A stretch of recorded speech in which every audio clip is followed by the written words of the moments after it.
අයිබෝන් වාස්තු පරීක්ෂාවන් වලදී බොහොමයක් දෙනෙක් අපෙන් අහන ගැටලුවක් තමයි නිවසක ගේට්ටුව තිබීම කොයි ආකාරයෙන්ද කරන්න ඕනේ කියන එක.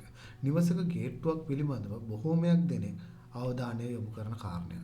ඇත්තටම වර්තමාන සමාජයේ නිවාසවල වාස්තු පරීක්ෂා කිරීමේදී වාස්තු බලන අය බොහොමයක් ක්‍රම භාවිතා කරනවා ගේට්ටු තැබීමේදී. ඒ පාද ක්‍රමය 15 පාද ක්‍රමය, 9 පාද ක්‍රමය, 12 පාද ක්‍රමය, 16 පාද ක්‍රමය මෙන්න මේ ආකාරයෙන් පාද ක්‍රම වලට බොහොමයක් දෙනෙක් වාස්තු විද්‍යානුකූල ගේට්ටු නිර්මාණය කරන්න යොමු වෙලා තියෙනවා. නමුත් වාස්තු විද්‍යාවේදී ප්‍රධාන මංගය වන්නේ දිශාව. දිශාව මූලික කරගෙන තමයි පංචභූත ශක්තියන් ක්‍රියාත්මක වීම, නිවසකට දොරවල් ජනෙල්, ඒ වගේම ගේට්ටු අංග දිශාගත කිරීම ප්‍රධාන වන්නේ.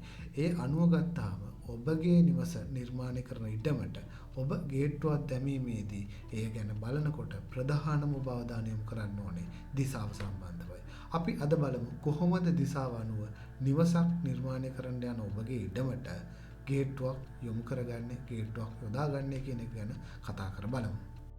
අයිබෝන් අපි ඉඩමක් ගත්තාම ඉඩමේ ගේට්ටුව දාගන්නේ කොනම කෙනෙක් කරන්නේ ඉඩම මැදට ගේට්ටුවක් දාන එක. ඇත්තටම ඉඩම මැදට ගේට්ටුවක් දාන එක හරිද කියන එක බලන්න නම් ඔයාගේ ඉඩමේ දිශාව ගැන හොඳ අවබෝධයක් තියෙන්න ඕනේ.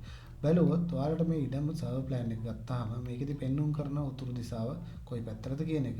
ඒ අනුව මම මේකෙදි පැහැදිලි කිරීමක් කරගෙන යන්නම්. නමුත් අපි ඉඩමකට ගේට්ටුවක් දාද්දී ඉඩම හරියට බලලා ඉඩමට ගිහිල්ලා ඉඩමේ මාලිමාවකින් උතුර කොයි ආකාරයෙන් තියෙන කියන එක චෙක් කරලා තමයි මේ ඉඩමට ගේට්ටුව දාන එක සැලසුම් කරගන්න ඕනේ.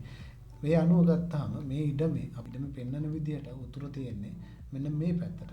සාමාන්‍යයෙන් මේක බැලුවොත් අංශක 15ක වගේ ඇදයකින් තමයි උතුර පිහිටලා තියෙන්නේ. අපි මේ ඉඩමේ සෙන්ටර් එක හොයා ගන්න නම් මේ ඉඩමේ මුළු හතර යා කරලා අපි මේ ඉඩම හදා ගන්න ඕනේ සෙන්ටර් එක. ඒ සෙන්ටර් එකට අපි දා ගන්න ඕනේ මේ දිශාව අනුව දිශාව බෙදා ගැනීම කරගන්න ඕනේ. ඒ කියන්නේ මේ ඉඩම අපි දිශා අනුවට බෙදා ගන්න ඕනේ වෙනවා.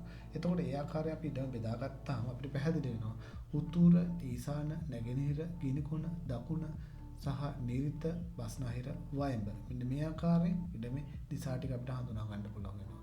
මේ ඉඩමේ දිශා ටික හඳුනාගත්තාම අපි ගේට්ටුවක් දාද්දී ප්‍රධානම කටයුතු කරන්නේ ප්‍රධාන දිශා හතරෙන් එකට ගේට්ටුව ගෙන යන්න.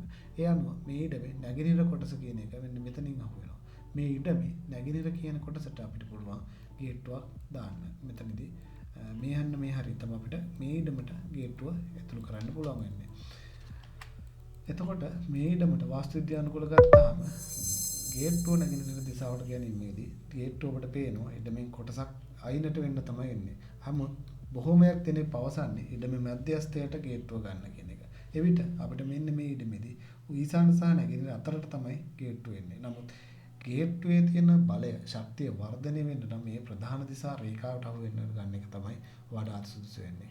ඔයාගේ ඉඩමට නිවසට ඇතුල් වෙන්න, ඔයා ඉඩමට ඇතුල් වෙන්න ගේට්ටුවක් නිර්මාණය කරන්න හිතන් ඉන්නවා නම් අන්න මෙන්න මේ ආකාරයෙන් ඔයාගේ ඉඩමත් පරීක්ෂා කර බලලා ඔයාගේ නිවසට ගැලපෙන ගේට්ටුව නිර්මාණය